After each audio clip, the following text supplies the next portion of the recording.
Hello everyone and welcome to a new kind of game. This is called Buried. It's an interactive story and the plot changes based on the choices that you make or I make. It's broken into 5 chapters and I'm going to try and do like a 5 chapter let's play series.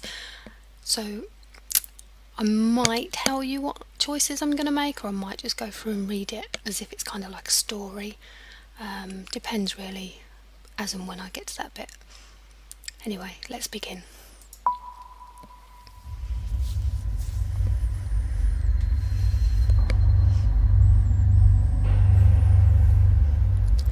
I open my eyes and the first thing I want to do is scream.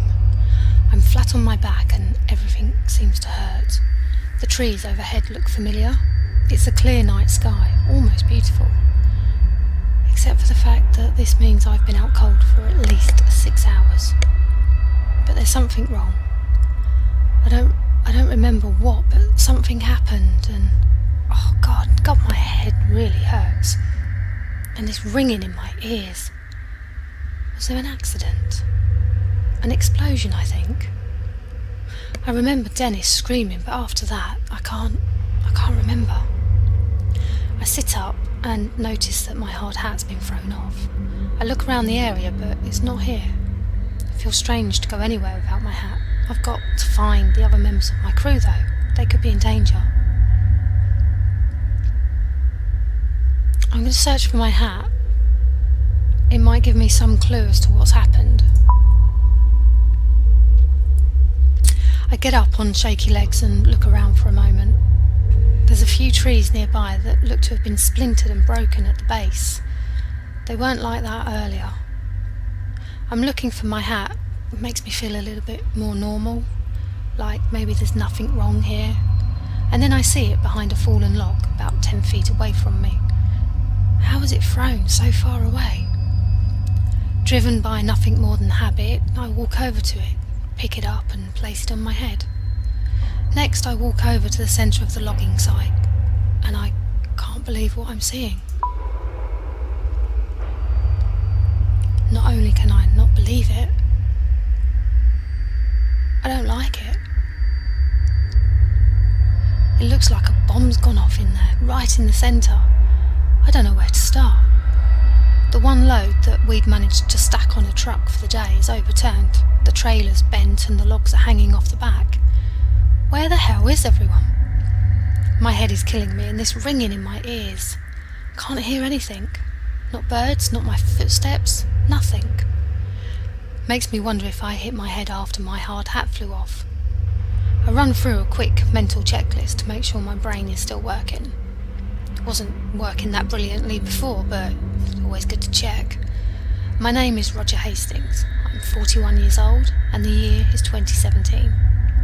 I own a small logging company and we've been logging in this strip of Kentucky woodland for almost a month now. Okay, my brain seems to be working. That's a relief, but it also makes me fearful.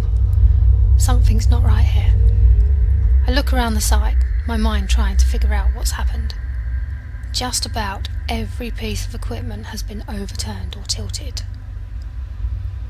I need to check out the debris to find out what's going on. The truck's not going anywhere at the moment.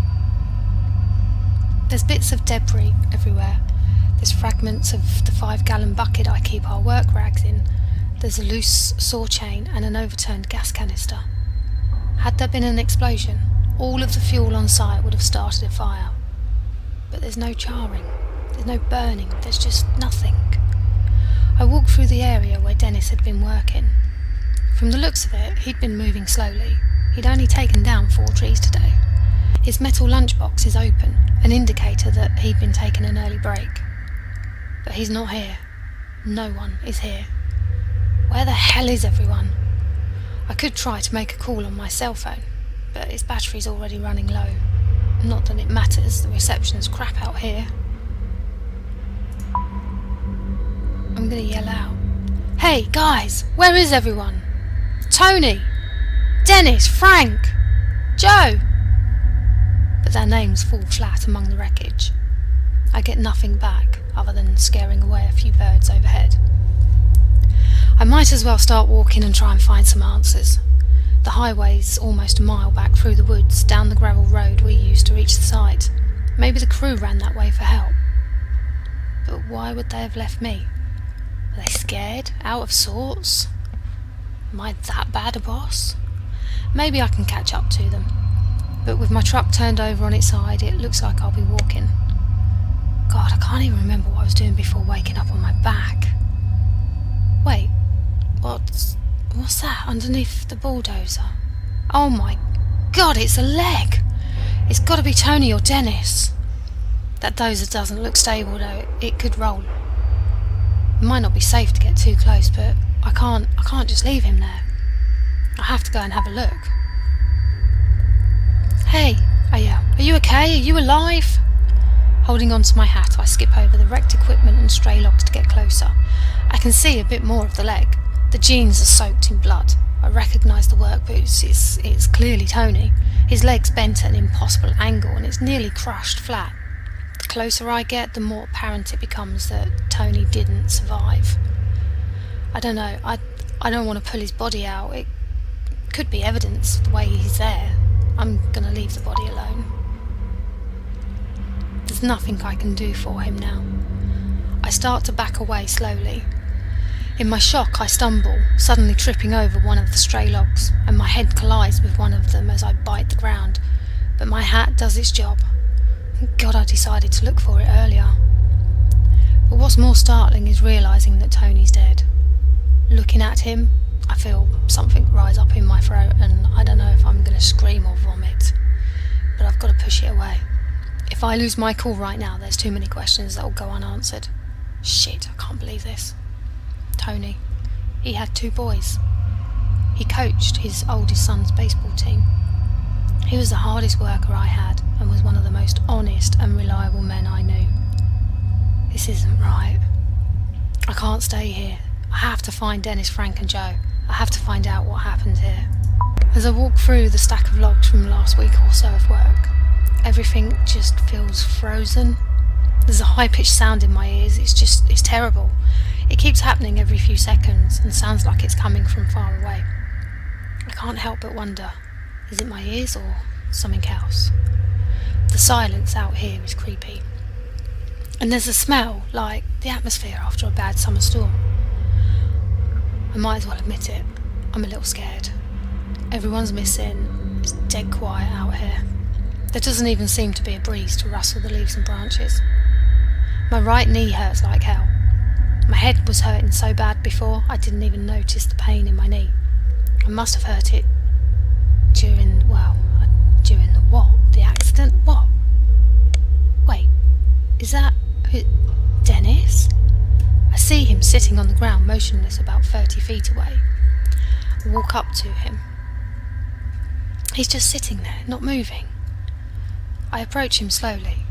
Dennis? Hey, man, can you hear me? I tap him on the shoulder. He looks up at me from the ground, clearly coming out of a daze. Yeah, Roger, I hear you, he says. Dennis is built like a wrestler and has the tough personality to match. But in this moment, he looks disoriented and even a little anxious. I'm glad to see him, but the fear on his usually confident face is alarming.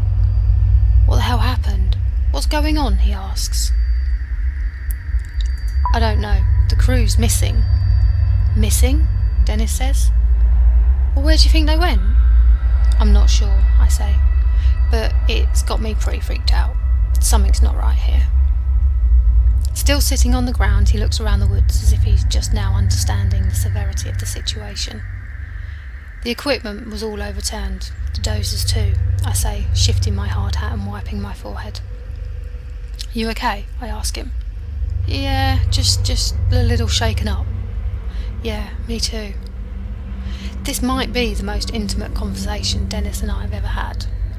While he and I have always been on good terms, we've never been particularly close. I've always respected him though. Sure, he's come to work a few times looking like he'd been in a bar fight the night before. But I've also seen him do an enthusiastic impression of a dinosaur as he played with Tony's kids while they waited for the dad to finish up the shift. It's then that it hits me. Dennis and Tony were good friends. I don't know if I want to rattle him with the news of Tony's death right now. Not before we know what's going on. But he has got a right to know. And if he sees the body, he's going to ask. So I'm going to tell him, Tony is dead. Dennis fixes his eyes on me, startled. He was crushed under the dozer, I say. Dennis pauses for a moment, like he's trying to understand what I said. His eyes narrow and his bottom lip quivers. Shit, he says, and I can tell that he's fighting back tears. He and Tony had been tight, almost like brothers. Hey, he adds, as if trying to escape the reality of Tony's death. Did you see that light? No, I say. What did you see? I don't even know, Roger, he says. It was like this flare of white light. It came right up out of the ground, like an explosion. So there was an explosion, I say. Maybe it was some equipment, or this was no equipment, Dennis interrupts, agitated. This huge ball of light came right out of the damn ground. Where did it go? It just shot up into the sky until it was out of sight. When? I'm not sure, he answers. But I'd finished about 10 trees for the day and was about to top one. That's when it happened. You were almost done with 10 trees, I ask. Yeah, he says, looking at the ground. You know, I wouldn't want to take a lunch break until I was done. And that's when the light blew up. Why? You don't believe me? Well, to be fair, I think you're exaggerating. You think I'm making this up. You think I got whacked on the head and started seeing things, Dennis asks. No, Dennis, it's just get the hell away from me, he interrupts. I don't need this. Get away from me. Dennis, come on, look, the highway's more than a mile away and we could be fine, he shouts. Let's get moving. Just keep your distance.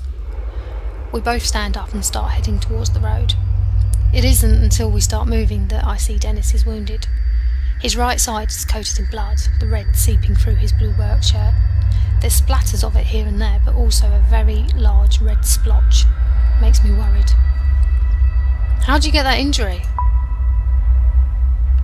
What do you care? He snaps. He clearly still resents me for not believing his whole story. But what happened to him? Maybe it was being thrown by whatever that explosion was. It's then that I notice that the strange ringing noise is still filling the air. Hey, I say, stopping. Do you hear that high-pitched ringing noise every once in a while? Dennis looks scared when I ask him this question. He just nods. I thought it was just me, he says. He looks out of sorts and uncertain. I've never seen him like this before. It's obvious that he's looking for some reassurance. Even though I'm his boss, there's something very unnerving about this. We'll be okay. It's probably nothing. Let's be realistic, I tell myself. I might as well try to be empathetic. Out here, in the middle of these woods, the ringing could be anything. Maybe a car alarm from through the woods or something. Still, even my passive comment seems to have reassured Dennis. He looks a bit calmer, more relaxed. We both start moving forward and don't say another word. Did you try to call Frank? Dennis asks. I know he had his cell on him today. Not yet. Luckily I still have some battery left. I pull out my phone and call Frank, happy I didn't make that call to Dennis earlier. It rings, but he doesn't pick up. And then I hear his phone go off, behind the stack of logs. Dennis and I look at each other. The phone goes to voicemail, I hang up, and we walk behind the logs to find Frank's phone on the ground, abandoned. We look around for Frank, but find nothing. Not a single trace. It's then that I notice something really odd. There's a 10-foot wide hole in the ground, right near where the phone was. But there's no stray piles of removed dirt or rocks. It's clean, smoothly dug, cutting into the earth. It's wide, but only a few feet deep. It looks unnatural. Like the ground's just been deleted, no shovels or diggers used. Dennis walks over to it. This looks like the same kind of hole where I saw that light come from the ground, he muses to himself. I say nothing, my mind's spinning and I don't know what to think. We need to get out of here, Dennis mutters. At that moment, the ringing noise carries through the forest again, sending a shiver down my spine. Dennis is right, there's something strange going on and we might not be safe here. But that ringing sound could be a clue to where the rest of the crew went. We need to check it out and find them. Something's not right, and if there's a mechanical noise like that... You think someone's out here? He asks. Maybe. I think we should at least check it out. They might be able to help us. Yeah, you go right ahead, he says with a grin. I'll be here waiting for you. Better hurry though. Dennis doesn't look like he's in the best shape to be trouncing around the forest, but we need answers right away too. And I'm taking him with me. No, you're coming with me. I bend over and hoist him up against my shoulder. He resists just barely and then gives in. He's looking at me like he's terrified of me now, making a moan in his throat. We start moving through the woods quickly. No idea where the rest of the crew is. I worry they could be in danger. Every tree out here looks exactly the same. I grew up in the country and can find my way around the forest without much of a problem, but I'm feeling dizzy. I lean against a tree and then I see something that's no business being out here. Our logging crew has been out here for 3 weeks and I've never seen it before.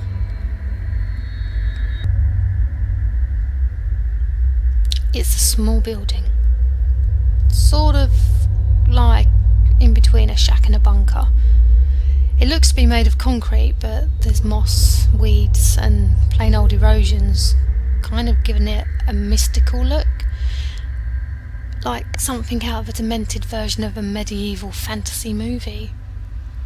What the hell's this? Dennis asks. I have no idea. You purchased this land, right, boss? Dennis asks. Didn't you survey it? I certainly did. Getting a little defensive. This wasn't here.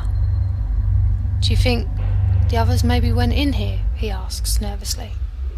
Why would they do that? I ask. I don't know. But they're not out here. If they're not inside, they're probably dead, like Tony. He looks at the ground as he says this. I want to go inside, not just to find my crew, but also to, I'm curious. And that ringing noise is coming from inside. There's something about this place that's incredibly strange, especially located all by itself out here. It just doesn't belong. I wonder, do we knock or just go in? Dennis asks. I can tell that he's trying to make a joke, but it falls flat. I'm starting to think his humour is a defence mechanism for his fear. We both look ahead, take a moment, realise that we're about to go in, and then we start forward. We get no more than 3 feet closer when Dennis wobbles. I reach out and steady him, quickly straining my injured knee. I barely make it in time, grabbing him under his arms and keeping him from hitting the ground. I'm okay, he said. Just can you help me walk for a little while? Just help me inside, please.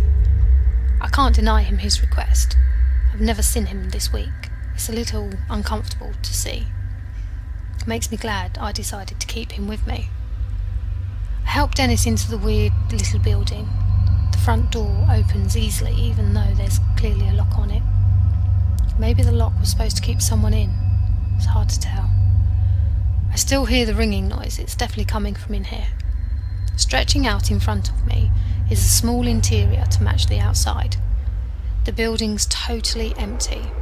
There's a concrete floor and dingy, featureless walls. There's no windows, giving the place an even more isolated feel. Still we hear the noise, coming from somewhere in here. It's louder now, more prominent. The interior seems confined at first, but there's a small set of concrete steps that leads about 5 feet down, revealing a corridor. It's a massive corridor, in fact, like some kind of building underground. It just seems to go on forever. It's mostly dark, with some emergency lights every 10 feet or so. I assume we're now underground, because this corridor extends far beyond the walls of the building we entered. And then I realise that someone might not appreciate finding us down here. I think we need to get down here quickly. I'm eager to figure out what's going on. Our footsteps echo loudly in the dust and the dirt. Dennis leans on me for support. If there is anyone here, it's not like we're trying to be quiet and stealthy with the intention of sneaking up on them. If anyone's listening, they definitely know we're here now. As I carry Dennis to the far end of the otherwise featureless place, I see a flight of stairs leading down. I have to set Dennis down on the floor, his weight is killing me. Dennis, are you okay? What the hell do you care? Dennis spits at me. Why start caring about me or the other guys on the crew now? I can still hear the noise, the ringing noise, every now and again coming from somewhere in here. I look ahead at the concrete stairs, pointing towards them so that Dennis sees them. Can you make it down those stairs? I ask. He stands up slowly and is visibly making an effort to not fall back down. Yeah, he says. Sounds a little irritated. He starts for the stairs without me and I've no choice but to follow. We approach the stairs and by just looking at them I get the sense that we're crossing some sort of line here. And once we're over it, there's no going back.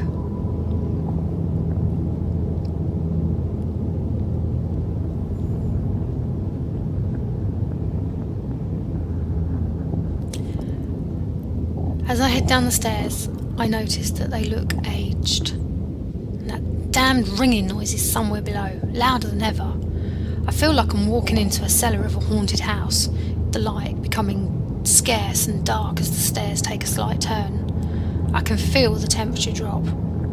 Dennis makes it a few steps down before he's leaning on the wall. He's breathing like he just finished a marathon. I think I should pause and give him a break. Let's take a break, I say, putting my hand towards his shoulder to help steady him. Leave me alone, he says, pushing me away. He's still angry, but also scared. Something I understand. So we keep walking. Despite his animosity, Dennis clearly allows me to take the lead as we venture further down. As we do, my mind seems to lock in on the unknown fate of my crew. Frank's married and I've met his wife a few times. She's a nice woman, she's got a huge laugh. My heart sags a bit when I realise I might never again get to hear him belting out classic rock tunes during lunch break. Joe, well, I don't know much about him. He's 22 years old and is considering community college. His folks are deadbeats. He's been providing for himself since the age of 16 or so. Maybe I can still find him, still get to hear Frank singing in his deep baritone voice after a few too many drinks. I have to make Dennis stay behind me as I stick my foot out in search of the next step. I can't help feeling like a child as a very powerful fear seizes me. I'm expecting a monster to reach out of the darkness, slicing into my throat. After what feels like forever, we get to the bottom. We're closer to that ringing noise now. A door sits securely in the wall, looks just as out of place down here as I feel. A sliver of light seeps through, illuminating the area. The door's got what looks like a panel with lots of labels and lights on it. Small embossed print above the panel says Level 1 entrance gate, transport sector, and there's a button with no label. I take a closer look at the panel.